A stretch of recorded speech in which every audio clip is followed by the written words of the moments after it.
स्वप्न बन जाती है।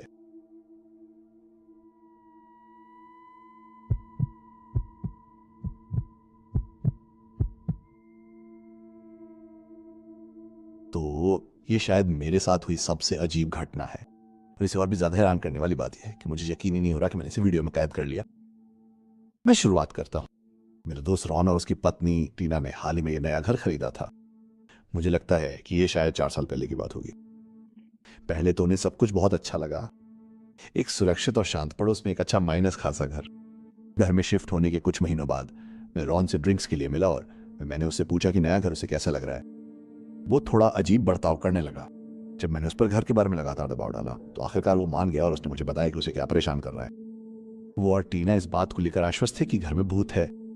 मैं कभी माइनस कभी थोड़ा बेवकूफ हो जाता हूँ और जैसे ही उसने मुझे बताया मैं हंसने लगा। मैंने उससे पूछा कि उसे ऐसा क्यों लगता है कि उसके घर में भूत है और फिर उसने मुझे पूरी कहानी बताई। सबसे पहले ऐसा लगता है कि घर में किसी की मौत हुई थी। ये बात रियल एस्टेट एजेंट ने घर खरीदने से पहले ही बता दी थी, तो ये कोई हैरानी की बात नहीं थी और यही वजह थी कि घर खरीदना उनके लिए सस्ता हो गया। उस छोटी सी जानकारी के कारण रॉन और टीना ने खुद को आश्वस्त कर लिया था कि इस मृत व्यक्ति का भूत उनके घर में भटक रहा है। मैं भूतों या किसी अन्य अलौकिक चीज में विश्वास नहीं करता। ये मेरी चीज नहीं है। मैं हॉरर या ट्रू क्राइम का प्रशंसक नहीं हूं। शायद इसलिए जब भी कोई आत्मा या ऐसी किसी चीज के बारे में बात करना शुरू करता है तो मैं हमेशा उन्हें नजरअंदाज। मैंने रॉन पर थोड़ा और दबाव डालना शुरू कर। मैंने उससे कहा कि घर में किसी की मौत हो जाने का मतलब ये नहीं है कि वो प्रेतबाधित है। वो मुझे कहानी के बारे में और बताता रहा। उसने मुझे बताया कि हर रात वो और टीना किसी भी समय जाग जाते हैं। घर में हर जगह से अजीब आवाजें आती हैं। उसने जोर देकर कहा कि ये केवल पाइप या घर के स्थिर होने की वजह से नहीं। उसने कहा कि ऐसा कुछ फर्नीचर से टकरा कर इधर माइनस उधर हो रहा है। वे सुबह उठते थे और फर्नीचर थोड़ा हिलता हुआ होता था। काउंटर पर रखी चीजें या तो इधर माइनस उधर हो जाती थी या फिर पूरी तरह से हिल जाती थी। रॉन ने बताया कि एक बार उसने अपना पसंदीदा Miami dolphin coffee mug counter पर छोड़ दिया था और सुबह वो गायब था और उन्होंने किचन में हर जगह खोजा और वो गायब था। रॉन ने दावा किया कि उसे नहीं लगता कि उस समय कुछ अलौकिक हुआ था। उसे अभी भी हर चीज से अजीब लग रहा था और सभी अजीब घटनाएं बस एक अजीब संयोग रही होंगी। रॉन के मुझे कहानी सुनाने से कुछ रात पहले सब कुछ बदल गया। ठीक उसी तरह जैसे कई रात पहले वो और टीना आधी रात को उठे। बेसमेंट से किसी धमाके की आवाज आ रही थी। जवाब जानने के लिए वो जांच करने नीचे। हालांकि वो डरा हुआ था। बेसमेंट में बहुत सारे डिब्बे और सामान रखे हुए थे, इसलिए उसने कहा कि यह बताना नामुमकिन था कि कुछ गिरा है या नहीं। ऐसा लगता है कि जब वो बेसमेंट में था तो कमरे के कोने में कुछ हलचल हुई और रॉन वहां से इतनी तेजी से भागा और उसके बाद वापस नहीं आया। उसने घर में होने वाली अजीबोगरीब घटनाओं को अलौकिक गतिविधि कहना शुरू कर दिया, जैसे फिल्म में दिखाया गया हो। और ठीक वैसे ही जैसे फिल्म में दिखाया गया था। उसे डर था कि अगर वो उसे नाराज करता रहा तो हालात और भी बदतर हो जाएंगे। मुझे ये सब हास्यास्पद लग रहा था। मैं हंसने की कोशिश कर रहा था क्योंकि मैं साफ देख सकता था कि रॉन परेशान था। मैं उसे विनम्रता से याद दिलाने की कोशिश कर रहा था कि पैरानॉर्मल एक्टिविटी बस एक फिल्म है और आप किसी चीज को नाराज नहीं कर सकते जो पहले से बनी हो। इस बात से वो भड़क गया। उसे अच्छी तरह पता था कि वो कैसा लग रहा है और यही एक वजह थी कि वो इतना परेशान था। उसे पता था कि ये सब पागलपन भरा लग रहा है और फिर भी वो हफ्तों से ठीक से नहीं सोया था। अब उसे अपने घर में सोने से भी डर लगता है। उसने मुझे यह भी बताया कि वो और टीना पिछली 2 रातें एक होटल में सोए थे। जब तक वो इस बेतुकी समस्या का कोई तार्किक हल नहीं निकाल लेते वो घर में नहीं सोना चाहते थे। वो घर में नहीं सोना चाहते थे। मुझे ये समझाने की कोशिश में उसकी आंखों में आंसू आ गए। उसने कहा कि एक बहुत बड़ा फोबिया है। जब से वो बेसमेंट में गया है उसे यकीन हो गया है कि नीचे कुछ है और उसने कहा कि वो शारीरिक रूप से नीचे नहीं जा सकता। मैं अभी समझ नहीं पा रहा था कि रॉन मेरे साथ मजाक कर रहा था या वो इस सब को लेकर गंभीर था। ये लिखते हुए भी मैं फिर से हैरान हूं कि रॉन और टीना को लगता था कि उनके घर में भूत है। ये मुझे बहुत ही बेतुका लगा। मुझे रॉन के लिए बुरा लगने लगा। बहुत परेशान था। अब वो मुश्किल से कुछ बोल पा रहा था क्योंकि मुझे ये सब हास्यास्पद लगा। मैंने रॉन के लिए बेसमेंट की पूरी जांच करने की पेशकश की। मैंने उनसे कहा कि उन्हें बस थोड़ा शांत होने और होश में आने की जरूरत है।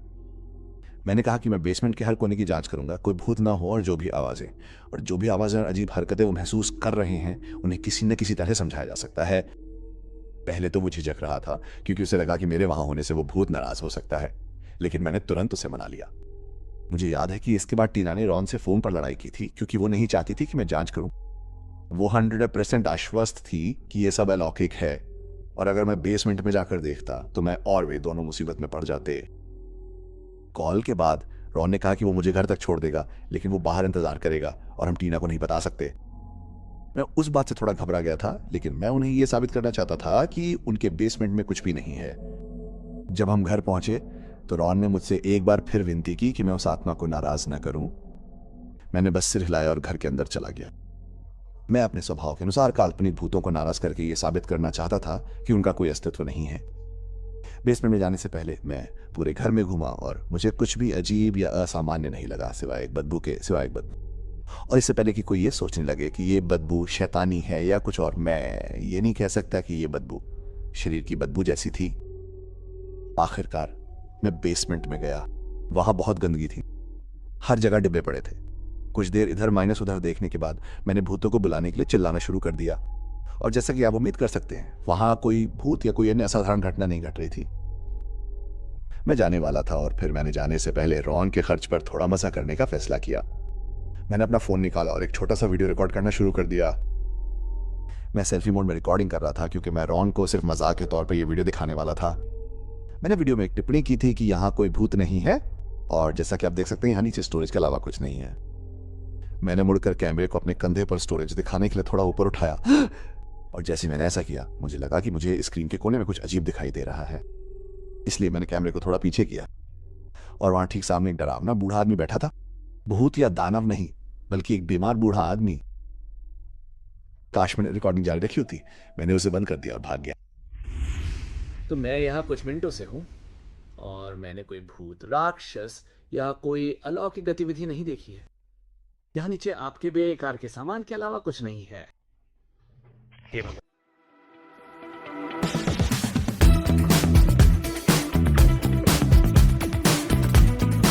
देखिए, यहाँ नीचे आपके बेकार के सामान के अलावा कुछ नहीं है। हे भगवान। जब मैं ऊपर गया तो मैंने बेसमेंट का दरवाजा जोर से बंद कर दिया। मैंने दरवाजे के दूसरी तरफ बूढ़े आदमी को चिल्लाते हुए सुना। चीख दर्द भरी चीख की तरह थी। मैं एक हाथ से दरवाजा बंद किए रहा और दूसरे हाथ से रॉन को फोन लगाया। जब उसने दरवाजा खोला तो मैंने उसे बताया कि उसे पुलिस को फोन करना होगा क्योंकि उसके घर में एक आदमी था। कोई राक्षस या भूत नहीं, बल्कि एक आदमी। जब ये सब हो रहा था तो वो आदमी बेसमेंट के दरवाजे तक आया और उसे खोलने की कोशिश की, जबकि मैं उसे बंद किए हुए था।